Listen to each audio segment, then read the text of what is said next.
جب 9ویں ذی الحجہ آئے گی، پہلے یاد رکھیں کہ ہمیں جو حج کے اصل ایام ہیں وہ کتنے دن ہیں. تو حج کے جو اصل ایام ہیں وہ ہیں 8ویں، 9ویں، 10ویں اور 11ویں اور 12ویں. یہی 5 دن ہیں جس میں حج ہوتا ہے. لوگ تو پہلے سے بھی احرام باندھ کے مکہ معظمہ پہنچ جاتے ہیں، تو جو حج کا اصل وقت ہے وہ یہی 5 دن ہے. تو جنہوں نے حج تمتع کی نیت کی تھی وہ اب 8ویں ذی الحجہ کو احرام باندھ کے اب روانہ ہو جائیں مینا کی جانب. جب مینا آئے تو اپنے خیمے میں جائیں اور خوب وہاں پہ عبادت کریں اور وہاں پہ ذکر و درود کرتے رہیں. یاد رہے کہ مینا ہی میں رات گزارنی ہے. مینا میں رات گزاری جائے اور مینا میں فجر کی نماز پڑھنے کے بعد جب 9ویں ذی الحجہ کی صبح ہو جائے اور فجر کا وقت ہو جائے تو فجر کی نماز پڑھنے کے بعد طلوع آفتاب کے بعد ہمیں وقوف عرفات کے لیے روانہ ہو جانا ہے. عرفات کے لیے ہمیں روانہ ہو جانا ہے. جب ہم عرفات میں پہنچے تو اپنے خیمے میں جائیں، وہاں پر خوب عبادت کریں، تلاوت قرآن کریں، ذکر و درود کرتے رہیں. اور جب ہم عرفات میں پہنچے تو وہاں پر یاد رہے کہ جو شخص 9ویں ذی الحجہ کے ظہر کے وقت شروع ہونے کے بعد سے 9ویں ذی الحجہ کے ظہر کا وقت شروع ہونے کے بعد سے دوسرے دن یعنی 10ویں ذی الحجہ کے صبح صادق سے پہلے جو شخص میدان عرفات میں آ گیا احرام باندھ کے وہ حاجی ہو گیا. عرفات جو ہے وہ حج کا پہلا رکن ہے، اسے ادا کرنا بالکل بہت ہی ضروری ہے.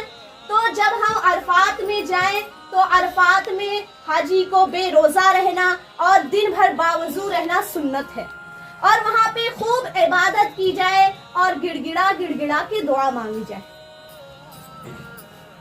اب جیسے ہی عرفات میں غروب آفتاب ہو جائے یعنی بالکل سورج ڈوب جانے کا یقین ہو جائے کہ سورج ڈوب گیا ہے، اب ہمیں مزدلفہ کی طرف روانہ ہونا ہے. اب ہم 9ویں ذی الحجہ کا ہی دن ہے.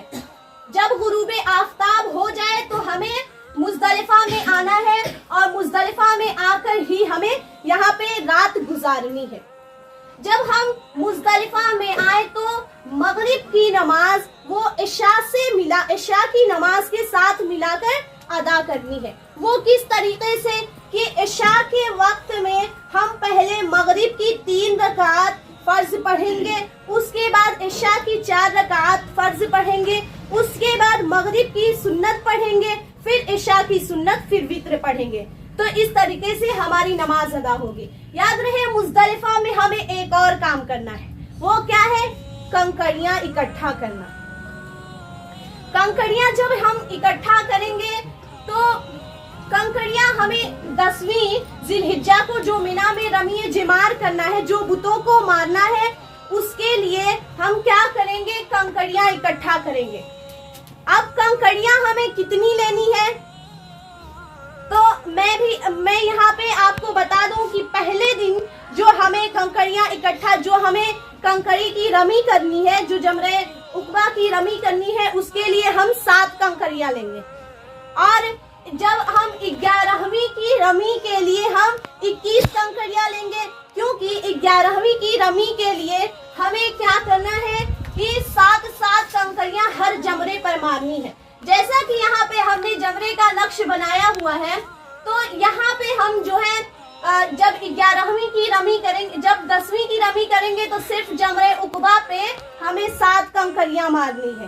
لیکن جب ہم 11ویں اور 12ویں ذی الحجہ کی رمی کریں گے، یعنی جب ہم پتھر ماریں گے، کنکریاں ماریں گے، تو پہلے جمرہ اولا پہ 7 کنکریاں ماریں گے، پھر جمرہ وسطیٰ پہ 7 کنکریاں ماریں گے، پھر جمرہ عقبہ پہ 7 کنکریاں ماریں گے. تو اس طریقے سے ہمیں 7 کنکریاں مارنی ہے 11ویں اور 12ویں کو. تو اس طریقے سے ہمیں 11ویں کے لیے 21 لینی ہے کنکریاں اور 12ویں کے لیے بھی 21 کنکریاں لینی ہے. اور اگر ہم 13ویں کی بھی رمی کرنا چاہتے ہیں تو کچھ مزید کنکریاں لے لیں اور کل ملا کر 72 کنکریاں ہوئی. لیکن ہم دو اور ہم کنکریاں لے لیں تاکہ ہمیں ضرورت بھی ہو سکتی ہے. تو جب ہم مزدلفہ میں کنکریاں اکٹھا کریں گے تو کیا کرنا ہے, ہمیں ایک بوتل لے لیں گے اور بوتل میں پانی بھر لیں گے. پانی بھرنے کے بعد ہم کنکریاں اکٹھا کریں گے. کنکریوں کی سائز کیا ہونی چاہیے؟ کنکریوں کی سائز کھجور کی گٹلی کے برابر ہونی چاہیے, نہ زیادہ بڑی نہ زیادہ چھوٹی. تو جب ہم کنکریاں اکٹھا کریں گے تو اس بوتل میں ڈال دیں گے اس طریقے سے. جب ہم کنکریاں بوتل میں ڈال دیں, اس کے بعد اس میں پانی بھی بھرا ہے تو کنکریوں کو دھو لینا بھی مستحب ہے. تو اس طریقے سے کنکریاں دھونا بھی آسان ہے کہ اس طریقے سے ہم پانی نکال دیں گے اور کنکریاں ہماری اس میں رہ جائیں گی. کنکریاں جمع کرنے کے بعد اب جو مزدلفہ میں ہم رات گزاریں گے تو وہاں پہ خوب عبادت کی جائے. لیکن یاد رہے کہ جو ہے مزدلفہ میں جو واجب وقت گزارنا ہے وہ فجر کا وقت ہے. فجر کا وقت مزدلفہ میں گزارنا ضروری ہے, جو مزدلفہ میں گزارنا واجب ہے. لہٰذا اگر ہم صحیح وقت میں مزدلفہ میں فجر کی نماز ادا کر لیں تو وہ واجب وقت ہمارا ادا ہو جائے گا. لیکن اگر کوئی بغیر عذر کے وہاں سے مزدلفہ سے فجر کی نماز فجر سے پہلے وہاں سے چلا گیا تو اس پر دم واجب ہوگا. لہذا اس کا خیال رکھا جائے. اب مزدلفہ کی جیسے ہی 10ویں ذی الحجہ کی صبح ہوئی اور فجر کی نماز ادا کرنے کے بعد خوب دعا کریں. دعا کرنے کے بعد فوراً ہمیں مینا کے لیے روانہ ہو جانا ہے. اب جب مینا میں 10ویں ذی الحجہ کو پہنچے تو ہمیں 10ویں ذی الحجہ کو مینا میں کون کون سے کام کرنے ہیں. تو پہلے میں آپ سبھی کو بتا دوں کہ پہلے ہمیں وہ رمی جمار کرنا ہے, یعنی بتوں کو پتھر مارنا ہے. اور دوسرا جو کام ہے وہ ہے ہدی کا جانور یعنی قربانی کا جانور ہمیں قربانی کرنی ہے. پھر تیسرا جو ہے وہ ہے قصر یا حلق کروانا ہے.